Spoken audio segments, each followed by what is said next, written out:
ආයුබෝවන් ඔයාලා සියලු දෙනාටම. අද අපි A-line පතුරමක් සකස් කරගන්නේ ආධුනික ඔයාලට මේක පහසුවෙන්ම සකස් කරගන්න ඇති. ළඟ එන සිංහල අලුත් අවුරුද්දට ඔයාටම කියලා ගවුමක් මහගන්න ඇති තමයි මම අද කියලා දෙන්න හදන්නේ. මේ සඳහා අපිට කොලයක් පතුරමක් අවශ්‍යයි. ඒ සඳහා අපි බලමු අපට අවශ්‍ය මිමි මොනවද කියලා. එක් උරහිසක සිට තවත් අනිත් උරහිස දක්වා පළල තියෙනවා 14ක්. එක් උරහිසක සිට අනිත් උරහිස දක්වා පළල 14යි. පපුව වටමින්ම 36යි. පපුව වටමින්ම 36යි. ඉන වටමින්ම අපි ගමු 34ක් පමණ. එතකොට උකුල වටමින්ම 38ක් කියලා මම අරගෙන තියෙනවා. ඔයාලා ඔයාලගේ මින්ම මේ විදිහට ගන්න. එතකොට උරහිස 14යි, පපුව 36යි, ඉන 34යි, උකුල 38යි. දැන් අපි බලමු මේවා බෙදාගන්නේ කොහොමද කියලා.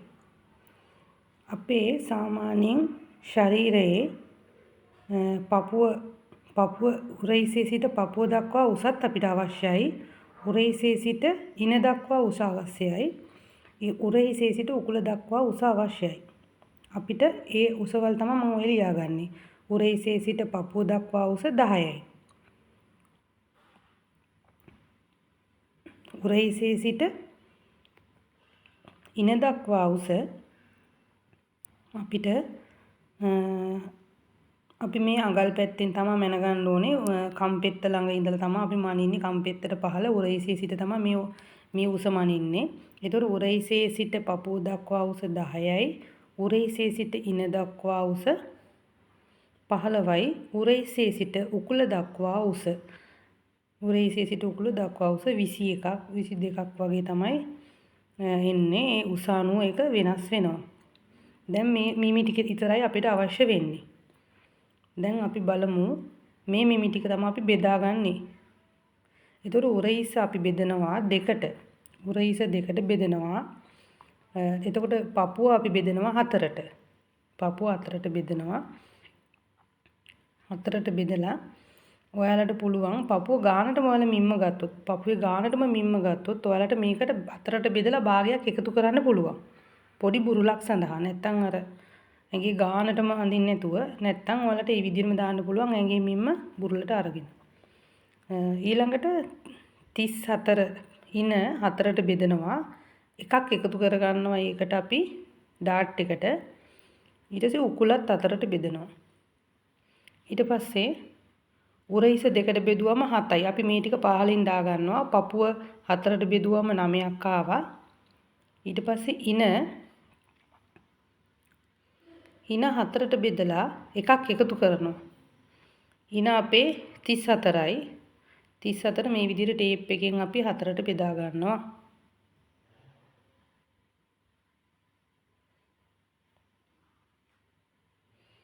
එතකොට අපි ඒක හතරට බෙදලා එකක් එකතු කරනවා. එකක් එකතු කරලා අපි මේක 32 කරලා ලියා ගමු. මොකද 34 කිව්වම අර හැඩයක් එනවනේ ඉනේ සාමාන්‍යයෙන් ඒ හැඩේ එන්නේ අපි 32 තමයි හතරට බෙදන්නේ. 32 හතරට බෙදලා අපිට එකක් එකතු කරාම 9ක් ආවා.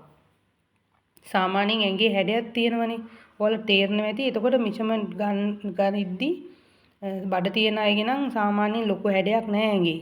ඔන්න ඔය හැඩේ නැහැ. ඊට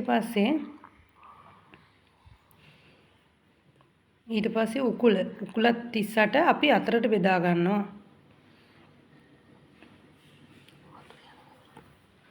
උකුල 38 හතරට බෙදා ගන්නවා. එතකොට අපිට ඒකට 9 මාරක් එනවා. මේ මිමි ටික තමයි අපි ලකුණු කරන්නේ. අපි බෙදාගත්තු මිමි ටික තමයි ලකුණු කරන්නේ. දැන් මේ කොලේ අරගෙන ඔයාලට පුළුවන් මේ කොලේ මේ පැත්තේ ওই විදියට ඇඳ ගන්න. කොලේ අරගෙන දෙකට නවා ගන්න.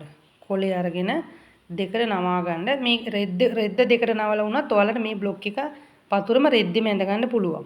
රෙද්ද කියලා හිතලා ඔයාලට පුළුවන් මේක ওই විදියට දෙකට නවා ගන්න. රෙද්ද අඳිනවා නම් එහෙමයි. නැත්නම් පතුරුම ඇඳ ගන්නවා නම් ඔය තවත් ලේසි. අලුත් අය නම් පතුරුමේ ඇඳ ගන්න. පතුරුමක් අඳිනවා නම් දෙකට නවන්න ඕනේ නැහැ. කොලේ තනි පළුවේ ඇඳ ගන්න පුළුවන්. මුලින්ම අපි කොලේ පහළ අපි අඟලක් තියාගන්න ඕනේ. කොලේ පහලින් අපි අඟලක් මැවුම් වාසි තියාගෙන රේඛාවක් ඇඳ ගන්නවා. ඊට පස්සේ එතන ඉඳලා තමයි අපි ගවුමේ උස ලකුණු කරන්නේ. එතන ඉඳන් අපිට අවශ්‍ය ප්‍රමාණය අපි ගවුමේ උස 32ක් 40ක්ද කියලා අපි එතන ඉඳන් උඩට ලකුණු කර ගන්නවා ගවුමේ උස.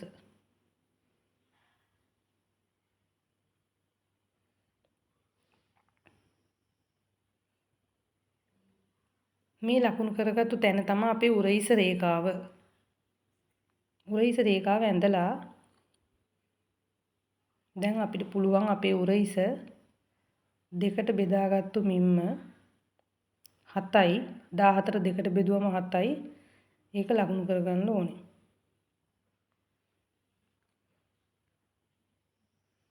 මේ 7 ලකුණු කරගන්නවා.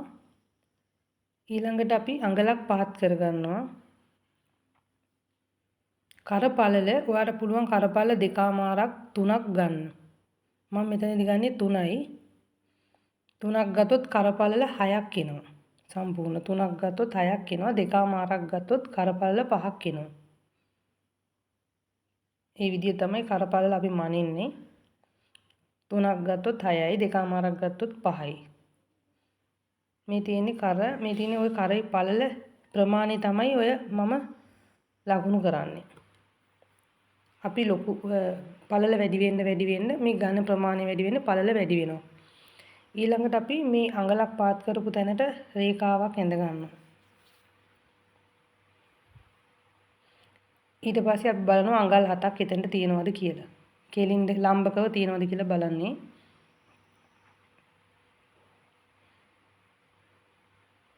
ඊළඟට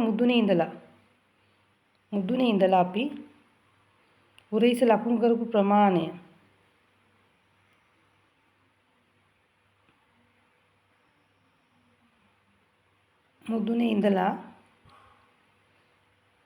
උරහිස ලකුණු කරපු ප්‍රමාණයට අඟල් භාගයක් එකතු කර ගන්නවා. මුදුනේ රේඛාවේ ඉඳලා උරහිස ලකුණු කරපු ප්‍රමාණය අඟල් 7ට අඟල් භාගයක් එකතු කරලා රේඛාවක් ඇඳ ගන්නවා.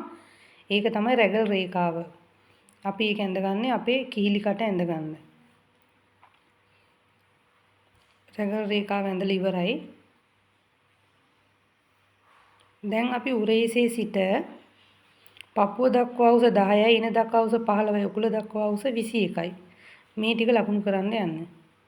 පපුව දක්වා උස 10යි, ඉන දක්වා උස 15යි, උකුල දක්වා උස 21යි. ওই විදිහට මාක් කර ගන්නවා. ඊට පස්සේ දැන් අපි බෙදාගත්තනේ වට පපුව වට 9යි, ඉන වට 9යි, උකුල වට 9මාරයි. ওই ටික මාක් කරගන්න යන්නේ. අපි අර පපුව උස ලකුණු කරපු තැනට පපුව වට බෙදාගත්ත අපි ඒක 9 මාක් කරගන්නවා.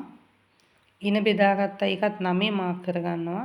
උකුල බෙදාගත්ත 9මාරයි. ඒක මාක් කරගන්නවා. ඊට පස්සේ ඒ ඉරි ටික සම්බන්ධ කරලා අපි රේඛාවක් ඇඳ ගන්න ඕනේ. දැන් ඉනේ සිට පපුව දක්වා උඩට රේඛාව ඇඳලා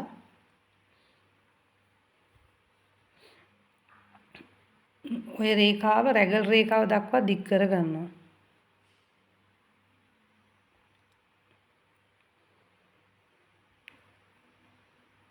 ඊට පස්සේ අපි අත්කට ඇඳ ගන්න යන්නේ. අපි 7ක් ලකුණු කර ගන්නවා. 7 ලකුණු කරන්නේ කෙලින් රේඛාව මේ උරහිසේ රේඛාවට සමාන්තරව ලම්බකව අඳින්න ඕනින්ද කෙලින් රේඛාවක් ඇඳ ගන්නවා. 7ක් තියෙනවා. ඒක ඊට පස්සේ අත්කට අඳින්න යන්නේ ඉදිරිපසයි පිටුපසයි දෙපැත්තම අත්කට අපි ඇඳ ගන්න ඕනේ. බලමු ඉදිරිපස පිටුපස අත්කට අඳින විදිය. මේ හරි අයාමාරක් තියෙනවා මෙතෙන් නම් මෙතනට. ඒක අපි දෙකට බෙදා ගන්නවා. දෙකට බෙදලා මේ මං අඳින්නේ ඉදිරිපස අත්කට. අඟල් භාගයක් ඇතුළට ලකුණු කරලා රේඛාවක් ඇඳ ගන්නවා. මේක හැඩ කරලා අත්කටට ඇඳ ගන්නවා. මේක තමයි ඉදිරිපස අත්කට.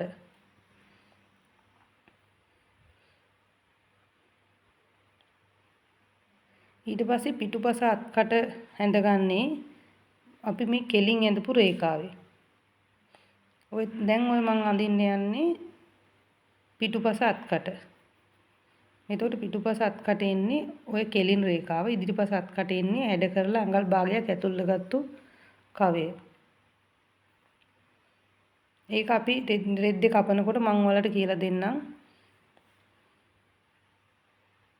ඊළඟට කර ගැඹුර මේ තියෙන රැගල් රේඛාවට වඩා උඩින් කර කපා ගන්න ඕනේ නැත්. ඊට වඩා අඟලක් විතර උඩින් කපා ගන්න ඕන හොඳයි. වැඩි ගැඹුරු කරන්න බෑ. රැගල් රේඛාවට උඩින් තමයි අපි කර ගැඹුර ගන්න. අපි මෙතනින් 6මාරක් ලකුණු කර ගන්නවා. රවුම් කරක් අඳිනවා නම් සාමාන්‍යයෙන් මේ විදියට ඇඳ ගන්න. නැත්තම් ඔයාලට වී කරක් මේ විදියට ඇඳ ගන්නත් පුළුවන්. ඊළඟට අපි පිටුපස කර ඇඳ ගන්න ඕනේ. ඉදිරිපස ඉවරයි. පිටුපස කර අඟල් 1මාරක් පහත් කර ගන්නවා. ඊට පස්සේ අපි අඟල් 1මාර පාත් කරපු තැනින් කර ඇඳ ගන්නවා.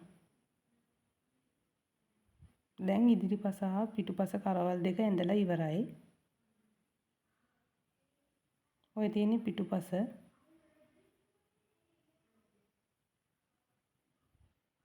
පිටුපස අත්කට තමයි මේ තියෙන්නේ කෙලින් රේඛාව. ඇල රේඛාව ඉදිරිපස අත්කට. මුලින්ම ඔයාලා කරන්න ඕනේ පතුරම කපද්දී පිටුපස පළුව තමයි අපි ඉස්සරහම කපාගන්නේ. දැන් අපි අපේ උකුල රේඛාව හැඩ කරගන්නවා ඉනේ ඉඳලා. ඊළඟට වාටිය කොටස වාටියේ අපි උකුල රේඛාව උකුල ලකුණු කරපු ප්‍රමාණය අපි දැන් දිගට ගවමු මානවා නම් වාටියට අඟල් 17ක් වගේ තියාගන්න පුළුවන් පළල් කරගන්න වාටිය. කොට ගවම මහනවා නම් උකුල රේඛාව ලකුණු කරගෙන වාටියට ඒ රේඛාවේ ඉඳලා අඟල් 2මාරක් තමයි අපි පළල් කරන්නේ කොට ගවමකට. දිග ගවමකට නම් අපිට රෙද්දේ පළල වැඩි ප්‍රමාණයක් ගන්න පුළුවන්. කොට ගවම නම් 2මාරයි වාටිය ලකුණු උකුලට වඩා 2මාරක් වැඩි කරලා තමයි කොට ගවම ඔය මම පෙන්නන්නේ මේ විදිහට ඇල කරගන්න ඕනේ. 2මාරක්. දැන් ඔය කොලේ පොඩි ඉඳ තමයි මම ඔයාලට ওই විදිහට ඇඳලා පෙන්නන්නේ. කොලේ පළල අඩු නිසා අඟල් 2මාරක් වැඩි කරගන්න ඕනේ. ගවම දිග නම් ඔයාලට පුළුවන් අඟල් 15ක් 16ක් 17ක් ඔයාලට ඇති ප්‍රමාණයක් ගන්න පුළුවන් වාටියේ පළල. ඊළඟට අපි අපේ නිපල් දෙක අතර පළල මැන ගන්න ඕනේ. නිපල් දෙක අතර පළල සාමාන්‍යයෙන් 6ක් 7ක් වගේ එනවා. මේකේ 7 නම් අපි ඒක දෙකට බෙදලා 3මාරයි කියලා ගන්නවා. ඒ 3මාර අපි ඉන රේඛාවේ ලකුණු කරගන්නවා, පපුව රේඛාවේ ලකුණු කරගන්නවා. ඊට පස්සේ අපි ඉනේ සිට පහළට අඟල් 5ක්. ඒ කියන්නේ උකුලට වඩා චුට්ටක් උඩට. මේ තියෙන උකුල රේඛාවනේ වට පේන්නේ මේ යට. ඒ ලකුණු කරපු තැනට පොඩ්ඩක් අඟලක් විතර උඩින් අපි 3මාරක් ලකුණු කරගන්නවා. ඩාට් එකේ අවසානයේ තමයි ওই ලකුණු කරන්නේ. උකුල ගාවටම ගන්නෙ නැහැ. ඊළඟට අපි ලකුණු කරගත්තු තැන් තුන ඉන උකුලට උඩින් ලකුණු කරගත්තු තැනයි පපුව රේඛාව. එතන දැන් අපි ඩාට් එක ඇඳ ගන්නවා. ඉන ගාව ලකුණු කරගත්තු 3මාර සලකුණේ අඟලක් දෙපැත්තට භාගි තියලා මාක් කරගන්නවා. පපුවට පොඩ්ඩක් පහලින් අඟලක් පහලින් මාක් කරගන්නවා 3මාරක් තියෙන තැන. ඒක තමයි අපි ඔය ඉදිරිපස ඩාට් එක තමයි මම ඔය මුලින්ම අඳින්නේ. පපුවට අඟලක් පහලින් අඳින ඉදිරිපස ඩාට් එක. දැන් අපි ඩාට් එක ඇඳලා ඉවරයි. ඉදිරිපස ඩාට් එක ඇඳලා ඉවරයි. ඕක තමයි ඉදිරිපස ඩාට් දෙක. කියන්නේ දෙපැත්තේ තියෙන ඩාට් දෙක ඉදිරිපස. පිටුපස ඩාට් එක අඳින්නේ කොහොමද කියලා දැන් බලමු. අර පපුව මට්ටමටම තමයි පිටුපස ඩාට් එක ගන්නෙ. ඔය උඩේ නම් පල්ලෙහාට සම්පූර්ණම ඩාට් ටික පිටුපස ඩාට් ටික උඩ අඟල අයින් කරාම ඉදිරිපස ඩාට් ටික එනවා. දැන් ඔයාලට තේරෙනවා ඇති ඒක පැහැදිලි ඇති.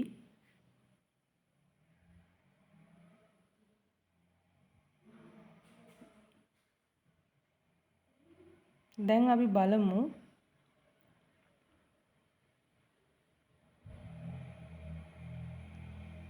දැන් මේ පතුරම ඔයාලට පුළුවන් රෙද්දේ තියලා කපා ගන්නත් පුළුවන් නැත්නම් රෙද්දෙම මේ විදියට ඇඳ ගන්නත් පුළුවන්. මුලින්ම ඔයාලට පුළුවන් පිටුපස පතුරම කපා ගන්න. ඔයාලා දැන් පතුරම හැදුවා නම් ඔයාලා ඉස්සලාම කරන්න ඕනේ මේක කපන්නේ පිටුපස කොටස. මම පෙන්නන මේ කොටස. පිටුපස කර කපන්න. ඉදිරිපස කොටස කපන්න එපා. පිටුපස කර කපනවා. උරහිස නම් දෙපැත්තටම එකයි. දැන් පිටුපස ඔය තියෙන්නේ පිටුපස අත්කට තමයි ඔය මං අඳින්නේ කෙලින් රේඛාවේ. දැන් ඉදිරිපස අත්කට තමයි මේ ඇල රේඛාව තියෙන්නේ. ඊට පස්සේ අපි මේ රෙද්දේ අපි අර ඇඳගත්තු රේඛා දිගේම කපනවා මැවුම් වාසි තියන්නේ නැහැ. මැවුම් වාසි අපි රෙද්දේ තමයි තියාගන්නේ. දැන් මේ තියෙන්නේ පිටුපස පළුව. ඔය පිටුපස කර දැන් ඕක රෙද්දේ තියාගෙන රෙද්දේ නැම්මට තියාගෙන ඔයාලට පුළුවන් චෝක් එකකින් මේ වටේ ඇඳගෙන යන්න. ඔය අපි දැන් කපපු රේඛා ගාවින්ම චෝක් එකේ පතුරම ඔන්න ඔය විදිහට ඇඳගෙන යනවා. හරිම පහසුයි මේ ක්‍රමය. ඇඳගෙන යනවා පහලට වෙනකම්ම. පහලටත් ඔයාලට මං කියලා දුන්නනේ අඟල් දෙකමාර තියලා ඇල කරලා කොට ගවුමක් නම් ඔය විදිහට දිග ගවුමක් නම් අඟල් 15 තියලා අවසානයේ වාටිය ওই විදිහට පොඩ්ඩක් හැඩ කරගන්නවා දිග ගවුමෙත් කොට ගවුමෙත් දෙකේම. ඊළඟට ඔයාලට පුළුවන් අඟල් භාගේ බැගින් උරහිසටත් කරටත් අත්කටටත් අඟල් භාගේ බැගින් මැවුම් වාසි තියාගෙන කපාගෙන යන්න. මැවුම් වාසි තියලා කපන්නේ. ඔයාලට පේන්නේ මේ දිනේ මං අඟල් භාගේ කපන විදිය පෙන්නන්නේ. ඔන්න ඔය වගේ ප්‍රමාණයක් තියලා තමයි අපි කපාගෙන යන්න ඕනේ මැවුම් වාසි. අත්කට තියෙනවා අඟලක්. කියන්නේ අත්කට නෙමෙයි සෝරි. අංශයේ පැත්තට අඟලක් තියාගන්නවා අපිට තද වුණොත් අදිසිය බුරුල් කරගන්න පුළුවන් වෙන්න අංශයට අඟලක් තියාගන්න. ඔය වාටිය ඔය කපනවා. වාටිය හැඩ කරගත්ත ඒ ප්‍රමාණය හැඩ කරගන්න ඕනේ. මම දැන් කොලයක් අරගෙන ඔයාලට පෙන්නන්නම්. දැන් මේක රෙද්ද කියලා හිතන්න ඔයාලා. මේ කොලේ අරගෙන අපි පළල පැත්ත රෙද්ද ගත්තොත් රෙද්දේ පළල පැත්ත දෙකට නවා ගන්නවා. මේ තියෙන්නේ පළල පැත්ත දෙකට නවලා මේ තියෙන්නේ බලවාටි දෙකනේ. බලවාටි දෙක අපේ පැත්තට අරව ගන්නවා. අරවලා ඔන්න ඔය විදියට අඟලක් තියා ගන්නවා. අඟලක් ඉඳ තියලා තමයි බ්ලොක් එක තියාගන්නේ.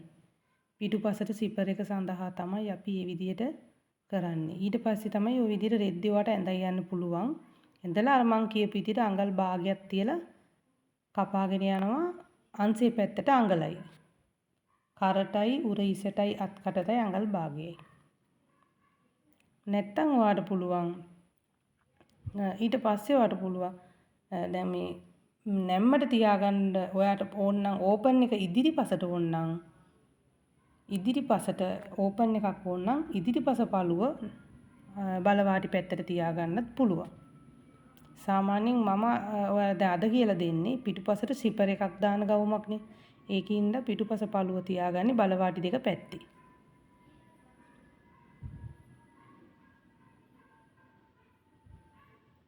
පිටුපස පළුව දැන් අදලා ඉවරන පස්සේ දැන් ඉදිරිපස පළුව අදා ගන්නවා නම් අපි මේ කර කපා ගන්න ඕනේ. මෙදින් දැන් කර කැපුවම ඉදිරිපස කරාරි. දැන් ඉදිරිපස අත්කටත් ඔන්න ඔය විදිහට ගැඹුරු කර ගන්න ඕනේ අපි ඇඳගත්ත විදිහට. දැන් පිටුපස කර කැපුවට පස්සේ තමයි අපි බ්ලොක් එකේ ඉදිරිපස කරයි අත්කටයි කපා ගන්නෙ. ඒ ටික ඉවරනට පස්සේ අපි දැන් ඕකේ නැම්ම රෙද්දේ නැම්මට ඉදිරිපස තියා ගන්නවා. ඕපන් එකක් තියන්නේ නැහනේ. ඒකින්ද ওই විදිහට චෝක් එකකින් ඇඳගෙන යනවා. ඒ රෙද්ද වටේට චෝක් එකකින් ඇඳගෙන ගිහිල්ලා අඟල් භාගයේ අංශයේ පැත්තට අඟලක් තියා ගන්නවා. අංශයේ පැත්තට අඟලයි අනිත් තැන් වලට අඟල් භාගය ගානේ තියා ගන්නවා. ඩාට් එක අපි අඳින්නේ ඉදිරිපස ඩාට් එක අඳින්නේ පහළ තියෙන ඩාට් එකේ ඉඳන් අවසානයේ දක්වා සිදුරු කරගන්නත් පුළුවන් ওই විදිහට. ඔය තියෙන්නේ ඩාට් එක ඇඳ ගන්න ඕනේ රෙද්දට. ඔය තියෙන විදිහට රෙද්දේ ඇඳ ගන්න ඕනේ ඩාට් එක. ඩාට් එක ඔයාලා දන්නවා පපුවට අඟල් ඔය තියෙන්නේ මම ඇඳ පෙන්නන්නේ අඟල පහලින් තියෙන ඩාට් එක තමයි ඉදිරිපස. නැත්තම් සම්පූර්ණ ඩාට් එක පිටුපස පළුවේ තමයි ඇඳගන්නේ.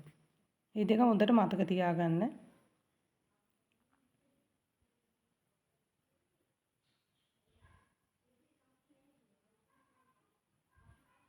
එහෙම කරලා කපලා දිගෑරියම මේ විදිහට තමයි අපිට ඉදිරිපස පළුව පේන්නේ. අපි කන පිට තමයි මේ හැමදේම ඇඳගන්නේ. මතක තියාගන්න රෙද්දේ කන පිට තමයි උඩු අතට නවලා අපි අඳින්නේ චෝක් වලින් හොඳ පිට නෙමේ කන පිට.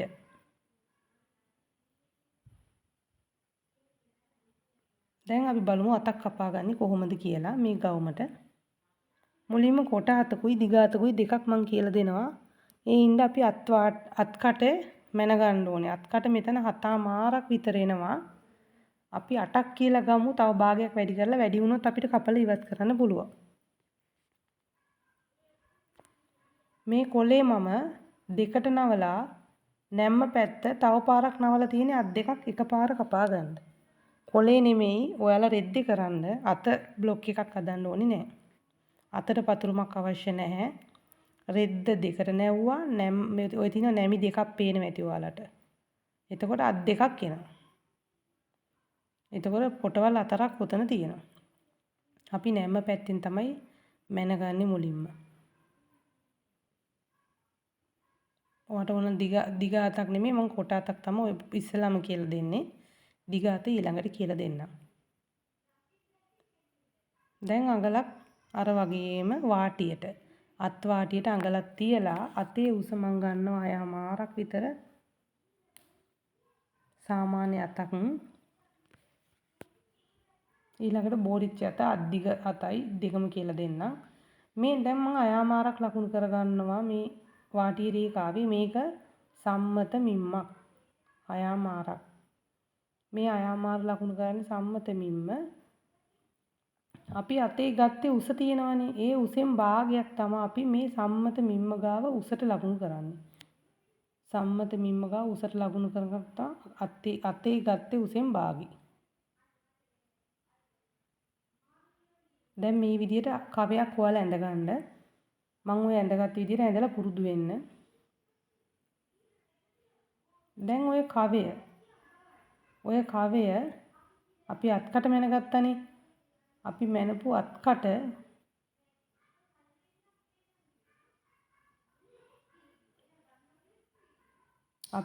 අත්කට මේ කවේ දිගේ මැන ගන්න ඕනේ. අපි අතමාර 8ක් කියලානේ ගත්තේ. අපි ඒ 8 ලකුණු කරගන්නවා. ලකුණු කරලා අත වට දැන් අතේ දිග බලලා ඒ දිගේ වට මනින්න ඉපේ වට. එහෙනම් ඒ වට මැනගත්තම 12ක් ආවා. ඒක දෙකට බෙදෙනවා. අතේ වට දෙකට බෙදලා 12 6යි කියලා මාක් කරගන්න. දැන් මේ දෙකේ ආ කරගන්නවා. ඊළඟට අංශයට අඟලක් තියලා මැවුම් වාසි තියා ගන්නවා. ඔතනින් පොඩි ඇල රේඛාවක් ඇඳ ගන්නවා.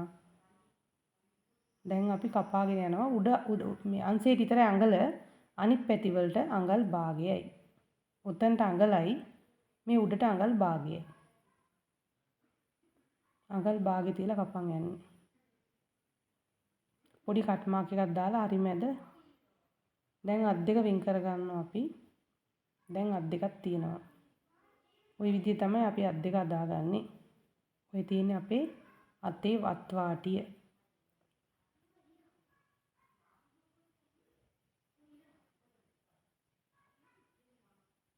දැන් අපි බලමු දිග අතක් කොහමද ඉක්මනින්ම හදාගන්නේ කියලා. සාමාන්‍යයෙන් ඒකටත් මම අඟලක් ওই විදියට මැවුම් වාසි තියලා අඟල් 12ක් විතර අතේ දිග ගන්නවා. මේකට සම්මත සංඛ්‍යාවක් තියෙනවනේ සම්මත මං කොහේ අයමාරක් ලකුණු කරන්න කියලා ඒ අයමාර ලකුණු කරනවා. ඊට පස්සේ මේක සම්මතයක් තියෙනවා. අත දිග අතක් අඳිනකොට අඟල් 10ක් ලකුණු කරලා ඉරක් ඇඳලා අර සම්මත 6 තියෙනවනේ. එතකොට දාය රේඛාවේ ඉඳලා අඟල් 5ක් උස්සනවා. ඒක කියන්නේ අඟල් 10ක්නේ ලකුණු කරේ 10න් භාගේ 5යි. ඒ 5 ලකුණු කරන්නේ අපි අත කවේ ඇඳ ගන්න. දායි රේඛාව තියෙනවා. දායි රේඛාව ගාවින් නම් 5ක් ලකුණු කරන උඩට. එතකොට අර උඩ ඉඳන් අර කවේ ඇඳ ගන්නවා. කවේ ඇඳලා අත්කට මැනලා දාලා අත්වට මැනලා මේක යා කර ගන්නවා. ඊළඟට බෝරිචි දානවා නම් අඟල් 1මාරක් උස්සන්න මේ විදියට කවේ. ඊට පස්සේ අත රැලි කරන්න පුළුවන් බෝරිච්චියේ ඒකට අඟල් 2ක් තියා ගන්නවා. මැවුම් වාසි අඟලයි. එතකොට අඟල් ඔක්කොම 3යි දෙපැත්ත. බෝරිචි අතට ඔය ඉලාස්ටික් දාන අතක් මම ඔය පෙන්නන්නේ. අද්දික ඕව නැතුව නැත්තම් නෝමල් අත හදන්න පුළුවන්. ඔය වැඩිපුර ගන්නෙ මම බෝරිච්චි අතට. ඉතින් ඔයාලා මගෙත් එක්ක එකතු වුණාට බොහොම ස්තුතියි. මගෙන් සුළු සුළු අඩුපාඩුකම් වෙන්න ඇති වීඩියෝ එකේදී. මගෙත් එක්ක රැඳී සිටි ඔයාලා හැමෝටම බොහොම ස්තුතියි. ආයෙත් හමු වෙමු.